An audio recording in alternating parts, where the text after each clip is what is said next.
الحمدللہ رب العالمین والصلاة والسلام علی سید الانبیاء والمرسلین اما بعد فاعوذ باللہ من الشیطان الرجیم بسم اللہ الرحمن الرحیم۔ سورۃ الفرقان کی تقریباً 74 آیات کی 74 آیات کی تفسیر ہو گئی ہے۔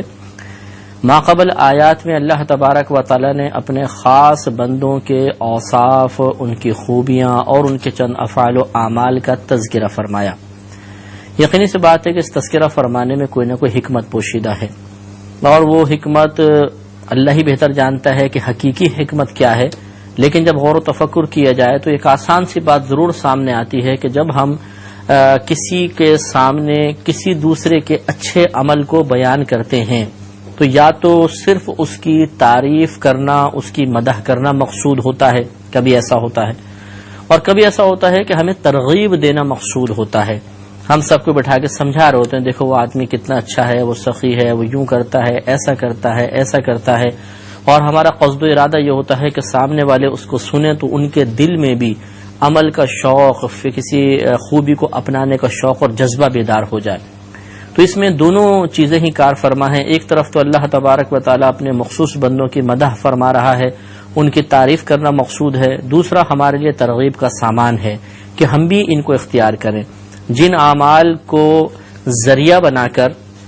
یا جن بہت سارے اعمال کو ذریعہ بنا کر، جن میں سے چند ایک یہ بھی ہیں وہ اللہ کی بارگاہ میں مقبول ہوئے، ہم بھی اگر ان اعمال و افعال کو اپنائیں گے تو انشاءاللہ ضرور اللہ تبارک و تعالیٰ کے قریب ترین ہوتے چلے جائیں گے۔ لہذا اللہ نے یہ تمام چیزیں بیان فرمائی، جس کا خلاصہ میں ایک دفعہ پھر عرض کر دیتا ہوں۔ مثلا ایک تو اللہ نے ارشاد فرمایا کہ اللہ کے جو خاص بندے ہیں وہ زمین پر اکڑ کر نہیں چلتے ہیں۔ دوسرا، جب جاہل لوگ ان سے خواہ بحث کرنا شروع کر دیں تو وہ بحث نہیں کرتے ہیں بلکہ ان کے پاس سے خاموشی سے اٹھ کر چلے جاتے ہیں۔ تیسرا وصف یہ بیان کیا کہ وہ راتوں کو جاگتے ہیں، اور جاگتے ایسا نہیں کہ باہر روڈ پہ فٹ پاتھ پہ آوارہ اگر دوستوں کے ساتھ جا کر بیٹھ جائیں، بلکہ وہ رات میں سجدہ کرتے ہیں، قیام کرتے ہیں، گویا کہ عبادت میں رات کو گزارنے کی کوشش کرتے ہیں، اور وہ دعائیں کرتے ہیں کہ اللہ تعالی ہم سے جہنم کا عذاب دور فرما۔ تو گویا اس میں اشارہ ہے کہ ان کے دل میں جہنم کے عذاب کا خوف ہوتا ہے، اور یہی خوف انہیں اس دعا پر مجبور کر دیتا ہے کہ وہ جہنم سے پناہ طلب کریں۔ اور مزید ان کے وصف یہ بیان فرمایا کہ وہ اللہ کی راہ میں اس انداز سے خرچ کرتے ہیں کہ راہ اعتدال کو اپنے اختیار میں رکھتے ہیں، یا راہ اعتدال کا انتخاب کرتے ہیں، نہ بہت زیادہ خرچ کرتے ہیں کہ ہاتھ میں کچھ نہ رہے، نہ ایسا خرچ کرتے ہیں کہ جہاں خرچ کرنا چاہیے وہاں سے بھی روک لیں، بلکہ راہ اعتدال میں وہ خرچ کرتے ہیں۔ مزید وصف بیان فرمایا کہ وہ لوگ اللہ تعالیٰ کے علاوہ کسی اور کی عبادت نہیں کرتے ہیں، کسی کو ناحق قتل نہیں کرتے ہیں، وہ زنا وغیرہ نہیں کرتے ہیں، اور ہم نے اس کی تفسیر میں آپ کو بتایا کہ زنا صرف شرمگاہ کا ہی نہیں ہوتا بلکہ آنکھوں کا، کانوں کا، زبان کا، جن سے یہ گناہ ہوتے ہیں، یعنی ان سے جو گناہ ہوتے ہیں انہیں ان کا زنا قرار دیا گیا ہے حدیث کریمہ میں۔ تو گویا کہ اللہ کے مخصوص بندے ان تمام کاموں سے بچتے ہیں۔ تو یہ اللہ نے ارشاد فرمایا ان کے تمام، پھر آگے بیچ میں کچھ باتیں کر کے پھر مزید اوصاف بیان فرمائے کہ یہ وہ لوگ ہوتے ہیں جو جھوٹی گواہی بھی نہیں دیتے ہیں، اور جب کسی بیہودہ مجلس کے پاس سے یا ایسے لوگوں کے پاس سے گزرتے ہیں کہ جو کسی غلط کام میں مشغول ہیں تو وہاں ٹھہر کر تماشائی نہیں بن جاتے، تماش بین بن کے ان کی حوصلہ افزائی کا سامان نہیں کرتے ہیں بلکہ وہاں سے فوراً گزرتے چلے جاتے ہیں۔ اسی طرح جب اللہ تعالیٰ کی آیات ان کے سامنے بیان کی جاتی ہیں تو ایسا نہیں کہ بے پرواہی کے ساتھ سنیں یا توجہ نہ کریں، بلکہ بہت غور سے سنتے ہیں، اور سننے کے بعد ان کی روشنی میں حق کو دیکھتے ہیں اور نصیحت وغیرہ قبول کرتے ہیں۔ اور ان کا یہ بھی وصف بیان کیا کہ اگر وہ دنیاوی نعمت کے بارے میں دعا کرتے ہیں تو اس میں بھی اخروی فائدہ ہی پیش نظر ہوتا ہے، اور جس کام کا اپنے آپ کو مستحق سمجھتے ہیں پھر اس کے لیے دعا بھی کر دیا کرتے ہیں۔ تو یہ تمام اوصاف ہیں جن کو ہم نے تفصیل کے ساتھ بیان کیا۔ ہمیں بھی غور کرنا چاہیے کہ ان میں سے کون سا وصف ہماری ذات میں موجود ہے، اور ہماری ذات ان میں سے کن اوصاف سے محروم ہے۔ جو ذات میں اچھائیاں موجود ہیں ان کو برقرار رکھنے کے لیے ہمیں کوشش کرنی چاہیے، اور جن اوصاف اور خوبیوں سے محروم ہیں انہیں اختیار کرنے کے لیے عمل کرنا چاہیے۔ جب ہم یہ کام کرنے میں کامیاب ہو جائیں گے تو جو انعام اللہ نے ان کو عطا فرمایا انشاءاللہ اس میں سے ہمیں بھی حصہ عطا کیا جائے گا۔ اس میں سے مطلب یہ نہیں کہ توڑ کر ہمیں دے دیا جائے گا، بلکہ اس کی مثل ہمیں بھی انشاءاللہ عطا کیا جائے گا۔ لہذا اگلی آیات میں اللہ تبارک و تعالی نے ان اپنے مخصوص بندوں کے انعامات کا تذکرہ فرمایا۔ ارشاد ہوتا ہے کہ اولئک، یہ وہ لوگ ہیں یجزون الغرفۃ، کہ جنہیں غرفہ کا بدلہ دیا جائے گا۔ غرفہ کا مطلب ہوتا ہے بالا خانہ، جیسے غرفتن عربی میں کمرے کو کہتے ہیں، مراد اوپر کمرہ ہے جو ان کو بالا خانہ دیا جائے گا، بما صبروا، اس کے بدلے میں جو انہوں نے صبر کیا۔ وَيُلَقَّوْنَ فِيهَا تَحِيَّةً وَسَلَامًا، اور وہاں پر یہ تحیت اور سلام کے ساتھ ان کی پیشوائی ہوگی، یعنی ان سے ملاقات کی جائے گی، ان کا استقبال کیا جائے گا۔ تو اس میں یہ بات بڑی توجہ طلب ہے کہ اولئک یجزون الغرفۃ بما صبروا، یہ جو ان کو اخروی انعام، بڑے بڑے بالا خانے اور محلات دیے جائیں گے، اس وجہ سے کہ انہوں نے دنیا میں صبر کیا تھا۔ صبر کا لغوی معنی ہوتا ہے کہ اپنے آپ کو روکنا، بچانا۔ تو بعض اوقات ایسا ہوتا ہے کہ نفس کی مرضی کے خلاف کوئی کام ہوتا ہے تو نفس شکوہ کرتا ہے، شکایت کرتا ہے، یا انتقام کی درخواست کرتا ہے، انتقام کے لیے ہمیں اکساتا ہے۔ تو اپنے آپ کو انتقام سے روک لینا، اپنے آپ کو بدلہ لینے سے، اعتراض سے، شکوہ شکایت سے روکنا، اس کا نام صبر ہوتا ہے۔ اور صبر کی مختلف اقسام ہوتی ہیں۔ ایک ہوتا ہے آنے والی مصیبت پر صبر، اللہ کی طرف سے کوئی مصیبت آ گئی، ناگہانی آفت آ گئی، اس پر صبر کا مطلب یہ ہوگا کہ ہم کچھ اللہ کی بارگاہ میں شکوہ شکایت نہ کریں، زبان اعتراض دراز نہ کریں، ہمارے دل میں ناپسندیدگی پیدا ہونا تو ایک فطری بات ہے، اس کو استقامت نہ دیں، فوراً جھٹک دیں کہ نہیں، جیسا اللہ ہمیں رکھے ہم اس کی رضا پر راضی ہیں۔ اگر ہم یہ کرنے میں کامیاب ہو جاتے ہیں تو گویا آنے والی مصیبتوں پہ ہم نے صبر کر لیا۔ دوسرے صبر کی قسم ہوتی ہے گناہوں کے پرہیز پر صبر، کیونکہ نفس چاہتا ہے گناہوں اور گناہ کے ذریعے اس کے لیے لذت کا سامان ہو۔ جب آپ اس کو گناہوں سے روکیں گے تو گویا کہ آپ نے نفس کی مرضی کے خلاف کام کیا، تو پھر یہ سیخ پا ہو جاتا ہے، بے چینی اور اضطراب اور بے قراری پیدا کرتا ہے۔ یہ وجہ ہے جو گناہ گار ہے اگر وہ کسی گناہ سے اپنے آپ کو روکنے کی کوشش کرے تو وہ خود آپ کو یہ کہتا ہوا نظر آئے گا کہ میں بہت ہی بے چینی محسوس کر رہا ہوں، میرے لیے گناہ سے بچنا بڑا مشکل ہو رہا ہے، اور اندر سے مجھے ایسا لگتا ہے کہ مجھے کھینچ رہا ہے اس گناہ کی طرف۔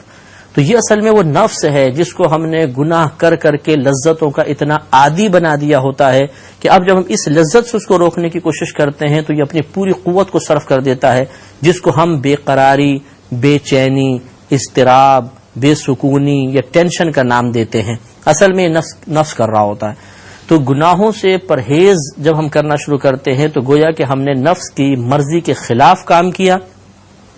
اور خلاف مرضی نفس پر جب نفس سیخ پا ہو کر ہمیں ابھارتا ہے کہ ہم یہ کام کریں، تو اب اس کو اگر ہم روکیں گے گناہ سے، اس کو شکوہ شکایت سے روکیں گے، کیونکہ معاذ اللہ جب آپ گناہ سے اپنے آپ کو روکنے کی کوشش کریں گے تو محسوس آپ یہ کریں گے کہ نہ چاہتے ہوئے بھی بعض اوقات باطن سے اس قسم کی آواز آتی ہے، ایک دم خیال ذہن میں آتا ہے کہ کیوں شریعت نے اتنی پابندی رکھی، کیوں یہاں یہ مت دیکھو، یہاں مت جاؤ، یہ نہ بولو، یہ نہ پیو، یہ نہ کھاؤ، کیوں ایسا ہوا؟ یہ آپ نہیں کر رہے،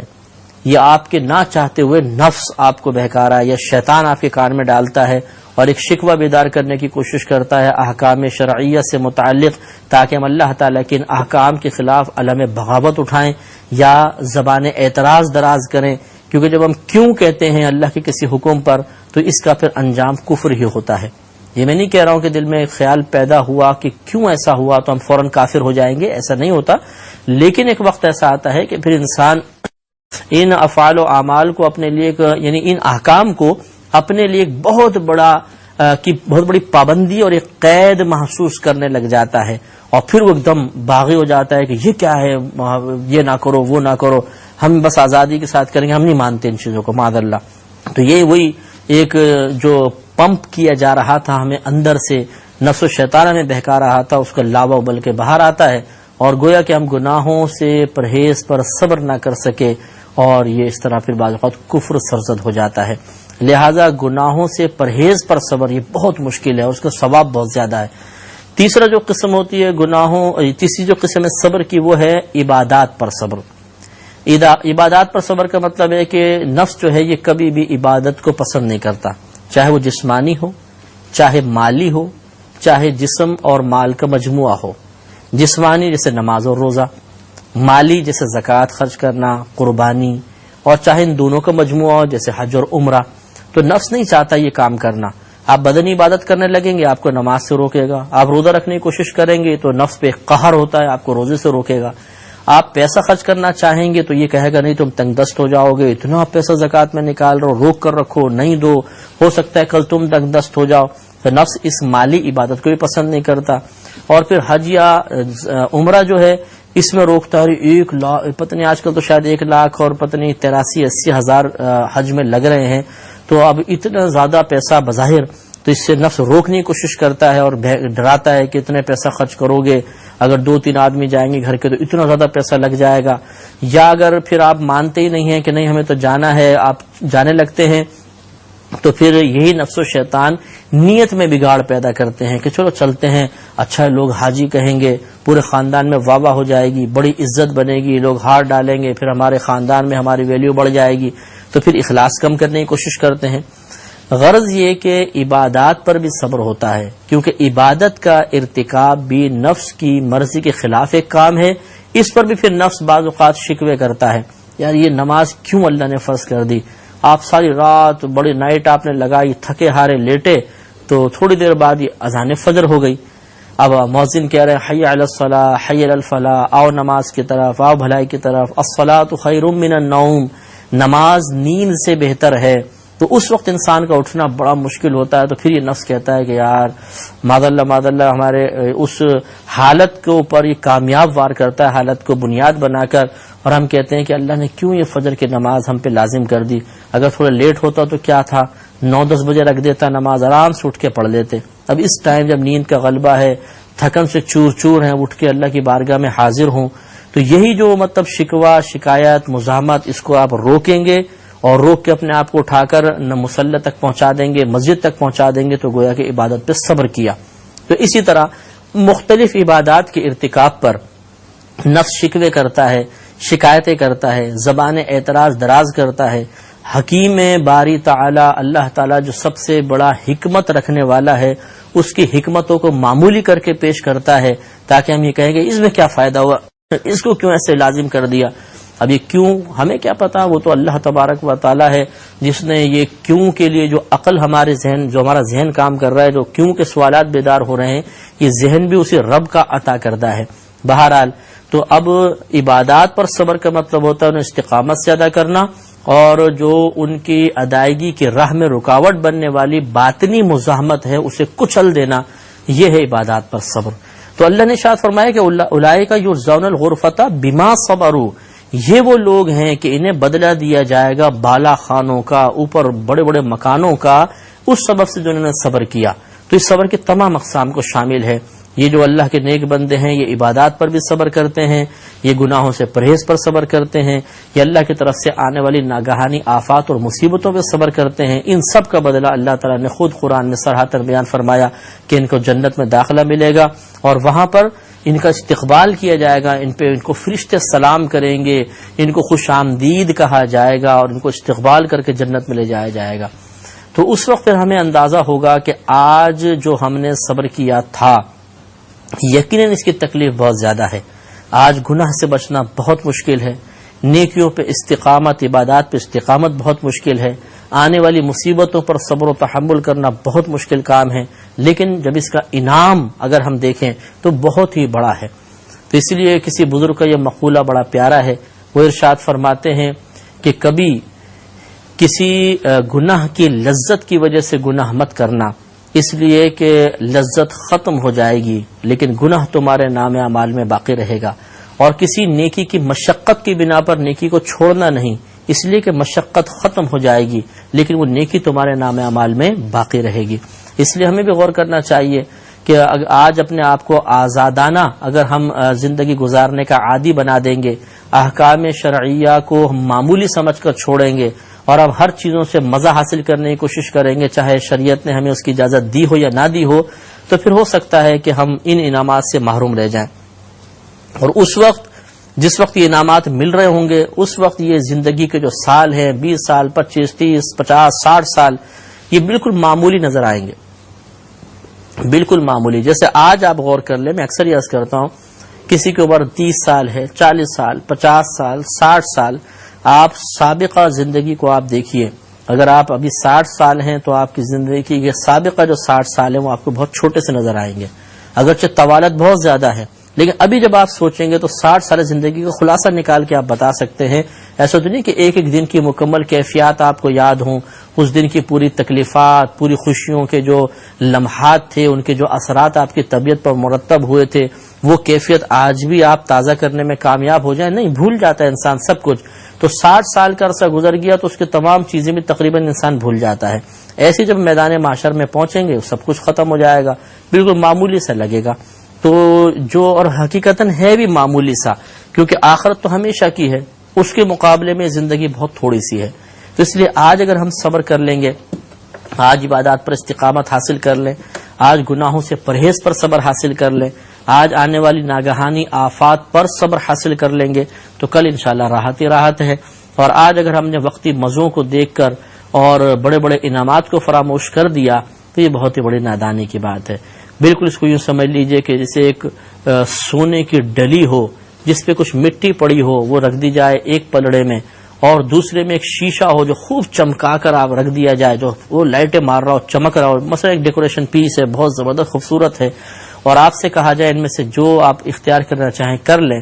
تو آپ یہ مٹی آلودہ سونا ہی پسند کریں گے، یہ چمکتا ہوا شیشہ نہیں. تو بلا تمثیل یہ سمجھ لے کہ جو گناہ ہیں، عبادات سے راہ فرار کے ذریعے جو مزہ حاصل ہم کر رہے ہیں یا وقتی سکون حاصل کر رہے ہیں، اپنے آپ کو راحت دے رہے ہیں، یہ چمکتے ہوئے شیشے کی طرح ہے، اور آخرت یہ سونے کی ڈلی کی طرح ہے. سمجھدار آدمی کے لیے اشارہ کافی ہوتا ہے. وآخر دعوانا ان الحمد للہ رب العالمین.